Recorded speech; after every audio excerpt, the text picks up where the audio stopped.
పర్యావరణానికి హాని కలిగించే విధంగా ఈ ఎథనాల్ ఫ్యాక్టరీ తీసుకురావడము అనేది చాలా తప్పు.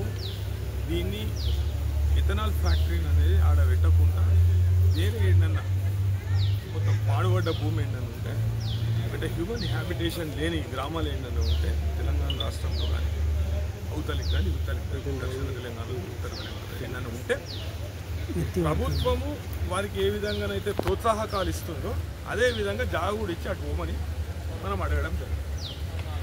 అయితే దానికి వాళ్ళు ఏం చెప్తారంటే మా దగ్గర అన్ని రకాల అనుమతులు ఉన్నాయి, అన్ని అనుమతులు మాకు ఉన్నాయి కాబట్టి మేము ఆడ ఈ ఫ్యాక్టరీ పెడదామనే ఆలోచనలో ఉన్నాము అని కలెక్టర్ చెప్పారు.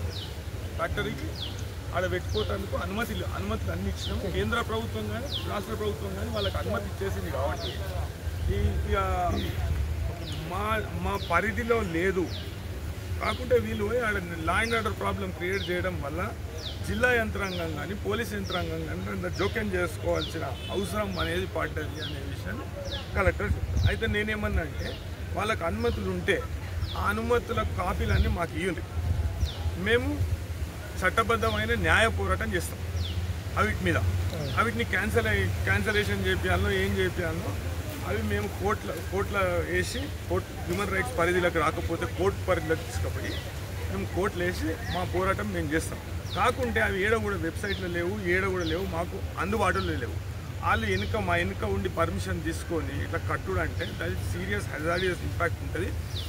అదేవిధంగా పర్యావరణం మీద తీవ్ర ప్రభావం చూపిస్తుంది. రైతులు మొత్తం పూర్తి శాతం వాళ్ళ భూములను అంటే నిర్వీర్యం అయిపోతాయి, మొత్తం పనికిరాకుండా పోతాయి వాళ్ళ భూములు. కాబట్టి వాళ్ళకు వేరే వాళ్ళకి నౌకర్లు ఇస్తాము ఇది చేస్తామంటే వాళ్ళు ఇప్పటిదాకా వ్యవసాయం చేసుకుని బతికిన వాళ్ళు మీ దగ్గర నౌకరీ చేయాలి. ఎందుకు చేస్తారు నౌకరీ? వాళ్ళ భూమి గుంజుకొని వాళ్ళని నౌకరీ చేయమంటావా నువ్వు?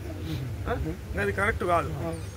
అదొక విషయం చెప్పినాం. ఇంకొక విషయం ఏంటంటే రైతులు పెట్టిన కంప్లైంట్ల మీద ఎటువంటి చర్య తీసుకోలేదు. వాళ్ళు పెట్టిన కంప్లైంట్ల మీద రైతుల మీద అయితే వాళ్ళు ఏమంటారంటే మా దగ్గర ఫోటోలు ఉన్నాయి, మా దగ్గర వీడియోలు ఉన్నాయి, రైతులే పోయి అవి మొత్తం అటాక్ చేసిండ్రు, వాళ్ళని పోలీసు వాళ్ళని కొట్టిండ్రు. అదేవిధంగా అయితే నేను ఆమెను చూపెట్టిన, ఆమెకు మరియమ్మ దెబ్బ తిన్నది కదా, ఆమె చూపెట్టిన. ఈమెకు ట్రీట్మెంట్ కూడా చేపియలేదు. ఈమెకు వాళ్ళు ఆ బౌన్సర్లు అనేటోళ్ళు ఈమెను కొడితే ఎటువంటి చర్యలు తీసుకోలేదు. మళ్ళీ మేము పెట్టిన కంప్లైంట్ మీద చర్యలు తీసుకోవాలి కదా, మేము పెట్టిన కంప్లైంట్ మీద చర్యలు తీసుకుంటారు.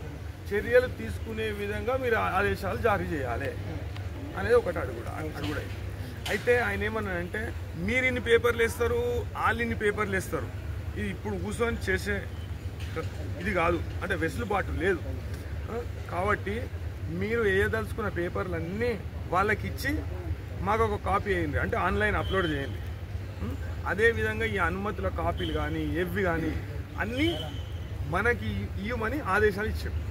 అంటే ఈ కాపీస్ అన్నీ ఇస్తే ఒకవేళ దాంట్లో అది సక్రమంగా తీసుకున్నారో అక్రమంగా తీసుకున్నారో ఆ పర్మిషన్ అనేది చూసి మనం కోర్టుకు పోవడమా, లేకుంటే నేషనల్ గ్రీన్ ట్రిబ్యునల్కి పోవడమా, లేకుంటే సుప్రీంకోర్టును ఆశ్రయించడమా, లేకుంటే ప్రజా ప్రయోజన వాద్యం వేయడమా అనేది మనం ఆలోచన చేస్తాం. ఆలోచన చేసి అప్పుడు ముందడుకోతాం.